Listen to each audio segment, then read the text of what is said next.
नमस्कार साथियों, मैं हूं विकास कुमार और आप देख रहे हैं BKV 24 न्यूज़। साथियों, आज हम जिस मुद्दे पे बात करने वाले हैं वो है SC/ST एक्ट। जी हाँ दोस्तों, मैं किसी विशेष जाति या विशेष समुदाय या विशेष संप्रदाय के बारे में बात नहीं कर रहा हूँ। मैं बात कर रहा हूँ बौद्धिज्म के बारे में। साथियों, कहा जाता है कि बौद्ध धर्म में जो है ऊंच नीच जात पात का कंसेप्ट नहीं है। कहा जाता है कि बौद्ध धर्म में किसी तरह का छुआछूत भेदभाव नहीं है और लगभग बौद्ध धर्म अपनाने वाले हर जाति हर वर्ग के लोग हैं। तो कुछ फर्जी बौद्धिस्ट, क्योंकि जो लोग सनातन धर्म को गाली देते हैं मैं उन्हें बौद्धिस्ट नहीं मानता।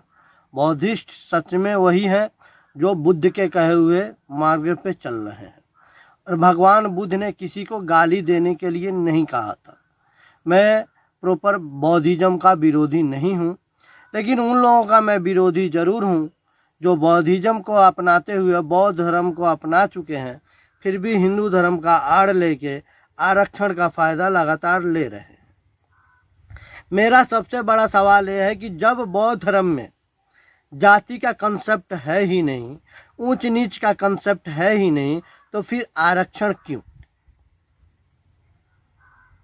आरक्षण के नाम पर अत्यंत पिछड़ा वर्ग या सामान्य वर्ग के लोगों पर SC/ST एक्ट क्यों किया जाता है? अगर आप बौद्धिस्ट नहीं हैं तो सनातन धर्म को गाली कैसे दे सकते हैं? सवाल बहुत है, जवाब एक है कि सिर्फ मानसिक संतुलन खोए हुए लोग लगातार सनातन को गाली दे रहे हैं। जब आप बौद्ध हैं तो आप अपने पे ध्यान दीजिए, कहा जा सकता है।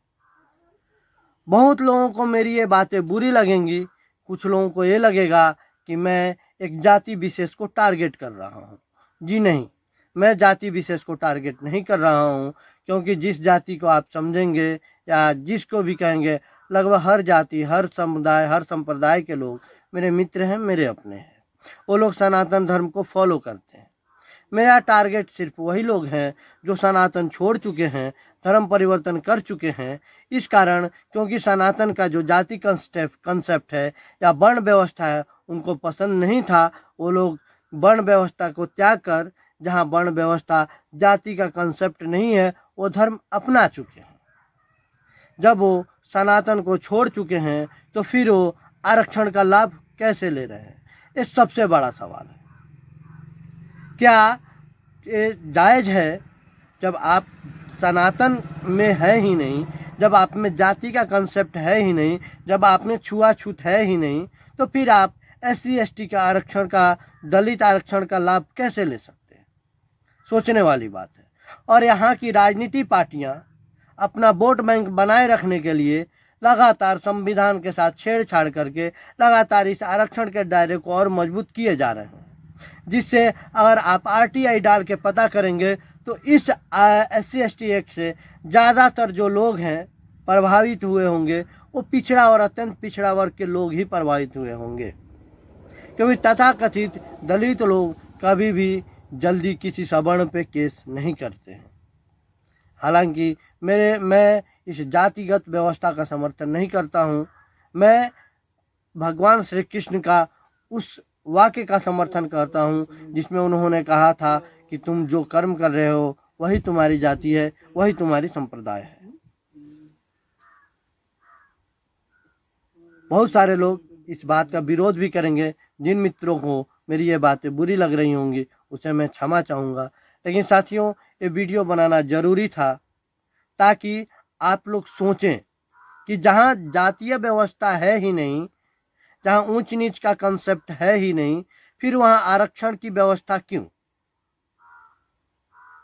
हाँ, अगर आप आरक्षण लेना ही चाह रहे हैं तो जिस तरह अल्पसंख्यक समुदाय में दूसरे लोग ले रहे हैं, आप धर्म परिवर्तन कर चुके हैं, तो आपको अल्पसंख्यक का दर्जा मिल जाए, आप अल्पसंख्यक के आरक्षण का लाभ उठाइए। आपको SC/ST आरक्षण नहीं मिलना चाहिए। इसके लिए तमाम जो है धार्मिक संगठनों को आगे आना होगा और इस तरह के कुकृत्यों के खिलाफ आवाज़ उठाना होगा, जिसमें कुछ लोग आरक्षण का चोला ओढ़ के लगातार सनातन धर्म का अपमान कर रहे हैं और खुद को मूल निवासी बता रहे हैं। भैया, हम भी निषाद हैं, हम भी मूल निवासी हैं और हमारे पूर्वजों का इतिहास तो लगभग युग युगांतर से है। हमें अपने पहचान बताने की ज़रूरत नहीं है कि हम कहाँ से आए और कैसे आए। दीजिए अपने दोस्त को इजाज़त। जय हिंद, जय भारत। अगर आपको वीडियो अच्छी लगे और आपको ये लगे कि ये वीडियो शेयर करना चाहिए, इस बात को लोगों तक पहुंचाना चाहिए, क्या सोचते हैं आप इस SC/ST आरक्षण के बारे में, कमेंट बॉक्स में अपनी राय जरूर दीजिएगा। क्या तथाकथित इन बौद्धिस्टों का आरक्षण छीन लेना चाहिए या इसका दायरा और बढ़ाना चाहिए?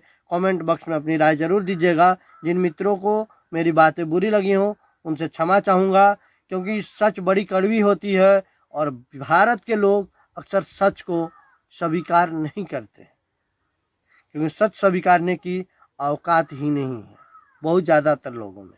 हालांकि कुछ युवा तो अब सच खुद ही ढूंढ रहे हैं, खुद ही निकाल रहे हैं, इतिहास को जड़ से खंगाल रहे हैं। संविधान कैसे लिखा गया, कौन लिखा, संविधान सभा में कौन कौन सदस्य थे, कैसे क्या हुआ, इसके बारे में भी मैं आप सबों के सामने बहुत जल्द एक वीडियो लेके आने वाला हूँ। दीजिए अपने दोस्त को इजाज़त। जय हिंद, जय भारत।